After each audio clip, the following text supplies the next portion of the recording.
प्रसंग चल रहा है कि वो क्या बताना चाहता है गीता ज्ञानदाता। 4 प्रकार के व्यक्ति मेरी भक्ति करते हैं, 3 तो रिजेक्ट कर दिए, जैसे अर्थार्थी, आर्थ, जिज्ञासु और ज्ञानी को उत्तम मानना उसने कि वो अच्छा है, मुझे प्रिय है, मैं उसको प्रिय हूँ। लेकिन वो भी मेरे वाली यानी ब्रह्म तक की साधना, इससे मिलने वाली अनुत्तम गति, अश्रेष्ठ स्थिति में ही स्थित है। अनुत्तम क्यों कहा इसने? अपनी गति को भी अनुत्तम क्यों कहा? गीता अध्याय नंबर 4 के श्लोक नंबर 5 और 9 में, गीता अध्याय नंबर 2 के श्लोक नंबर 12 में, गीता अध्याय नंबर 10 के श्लोक नंबर 2 में। ये गीता ज्ञानदाता स्वयं कहता है, अर्जुन तेरे और मेरे बहुत जन्म हो लिए, तू नहीं जानता, मैं जानता हूं। गीता अध्याय नंबर 8 के श्लोक नंबर 13 में कहता है, अर्जुन ओम इति एकाक्षरम ब्रह्म व्यवहारण माम अनुस्मरण ये प्रियाति तदन देहम सयाति परमाम गति। मुझ ब्रह्म का केवल एक ओम मंत्र है, नथिंग एल्स। और इसकी साधना उच्चारण करके जाप करता हुआ जो अंतिम श्वास तक भी इसका जाप करता हुआ शरीर छोड़कर जाता है, ओम से मिलने वाली परम गति को प्राप्त होता है। ओम से मिलने वाली परम गति क्या है? ब्रह्मलोक प्राप्त होता है। यजुर्वेद अध्याय नंबर 40 के मंत्र नंबर 17 में स्पष्ट कहा है वेद ज्ञानदाता ने कि वो परमात्मा तो प्रोक्ष है, ऊपर रहता है, गुप्त है, और मैं ब्रह्म हूं, और मैं ऊपर दिव्य लोक ब्रह्म, दिव्य आकाश रूपी ब्रह्मलोक में रहता हूं। श्री देवी भागवत के अंदर, श्री देवी पुराण में 7वें स्कंद में 562 से 563 564 पृष्ठ तक ये स्पष्ट किया है। हिमालय को ज्ञान देते हुए श्री देवी जी कह रही है कि राजा हिमालय, उस परमात्मा के विषय में जानकारी बताती हूं मैं,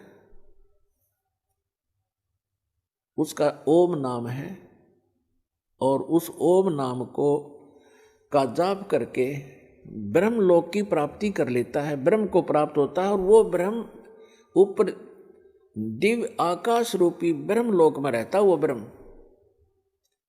और तुम्हारा कल्याण हो। ओम नाम का जाप करो, ब्रह्म पाने का उद्देश्य रखो, वो ब्रह्मलोक में रहता वो ब्रह्म।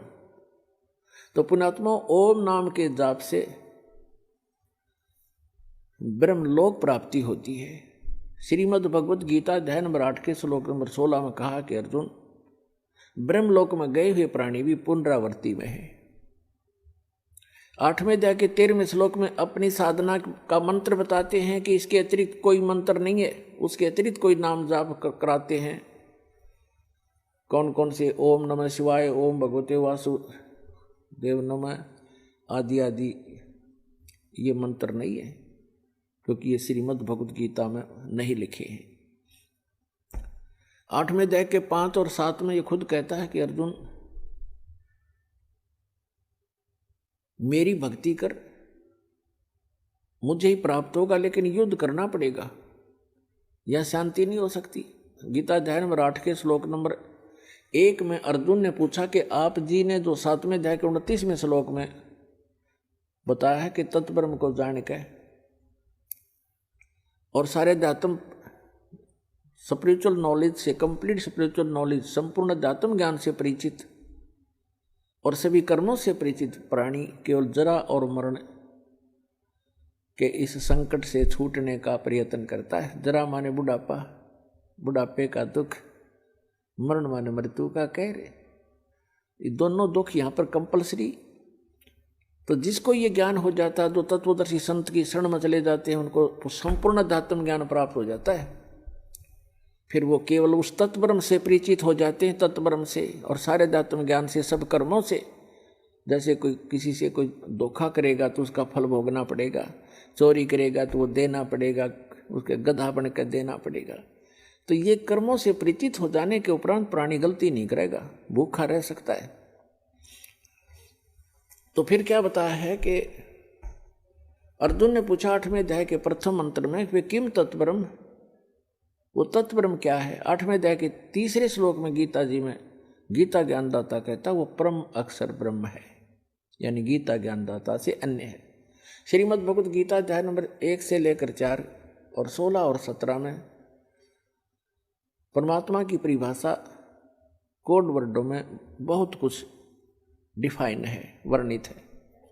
उल्टा लटका हुआ संसार रूपी वृक्ष है, ऊपर को जड़ तो पूर्ण परमात्मा है, उसका तना अक्षर पुरुष है, उसमें से एक मोटी डार निकलती है वो सरपुरुष जानो, और उसकी 3 शाखा हैं, वो रजगुण ब्रह्मा, सतगुण विष्णु, तमगुण शिव जी और पात रूप संसार। ये परमात्मा ने आके बताया कि अक्षर पुरुष एक पेड़ है, सरपुरुष वा की डार और तीनों देवा शाखा है ये पात रूप संसार। 15वें अध्याय के प्रथम मंत्र में तत्वदर्शी संत की पहचान भी बता दी है कि जो संत इस उल्टे लटके हुए संसार रूपी वृक्ष के सभी विभाग बता देगा, तना कौन भगवान है, उसकी डार कौन है, शाखा कौन है, पत्ते क्या है, स वेदविद, वो वेद के तात्पर्य को जानने वाला तत्वदर्शी संत है। 15वें अध्याय के 3 श्लोक में कहा कि उसके पश्चात उस तत्वदर्शी संत की प्राप्ति के उपरांत इस अज्ञान रूप गुत्थी को उस तत्व ज्ञान रूपी शस्त्र से काट के, उसके पश्चात 15वें अध्याय के 4 श्लोक में कहा कि उसके पश्चात परमेश्वर के उस परम पद की खोज करनी चाहिए, जहां जाने के बाद साधक फिर लौटकर कभी संसार में नहीं आता, और जिस परमेश्वर ने सब ब्रह्मांडों की रचना की है केवल उसी की भक्ति करनी चाहिए। गीता ज्ञानदाता स्वयं दृढ़ कर रहा है कि और किसी की भक्ति नहीं करना, मेरी भी मत करना। उसके पाने का मंत्र बता 17वें अध्याय के 23वें श्लोक में गीता जी में ओम तत्सत इति निर्देश है ब्रह्मण त्रिवेद समर्थ ब्राह्मणा तेन वेदा च यगा च विहिता पुरा, कि उस सच्चिदानंद घन ब्रह्म की यानी परम अक्षर ब्रह्म के पाने के 3 मंत्र के जाप का निर्देश है। निर्देश mean final direction, nothing else.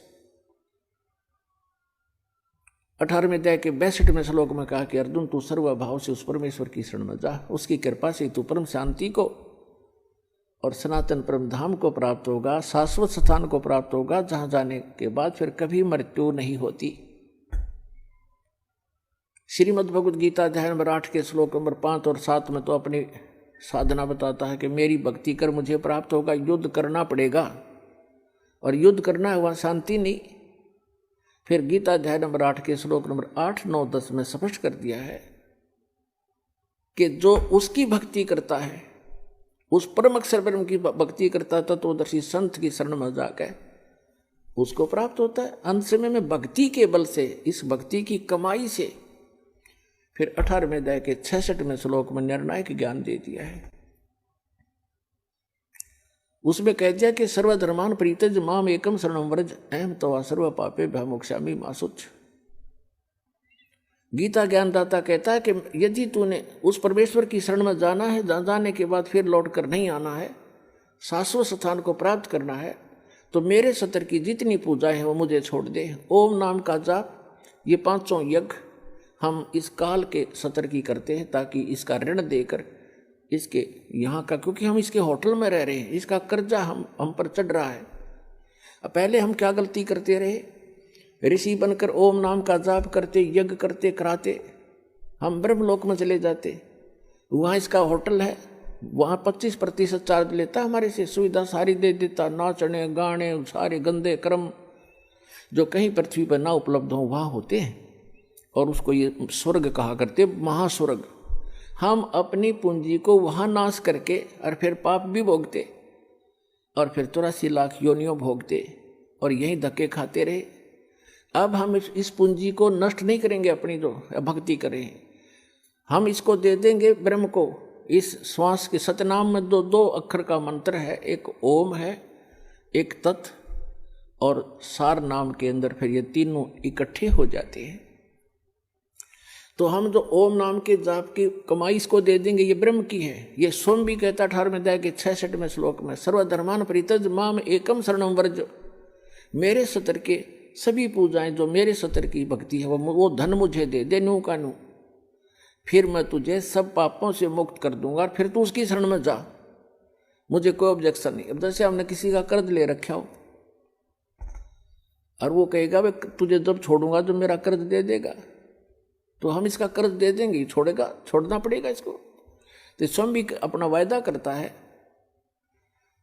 तो इसके सत्र की जो भक्ति है, हम त्रिकुटी पर जाकर परमात्मा आपके साथ होगा इस दास के रूप में और आपके सारे अकाउंट कराएगा।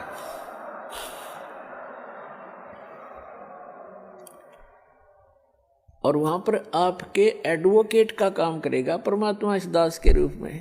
और ये सारे मंत्र बोल बोल सुनाओगा वहां जाकर धर्मराज के दरबार में कि लो जी आपके विधान में है सर्वधर्मान परित्यज्यमाम एकम शरणम व्रज, उसके सत्र की ये पूंजी पकड़ो। फिर वो बोलते नहीं, उनको विवश होकर के वह पूंजी जमा करनी पड़ती है, क्योंकि लीगल एडवाइजर साथ होता है, वो होता है भगवान खुद ही, और उनको मालूम हो जाता है।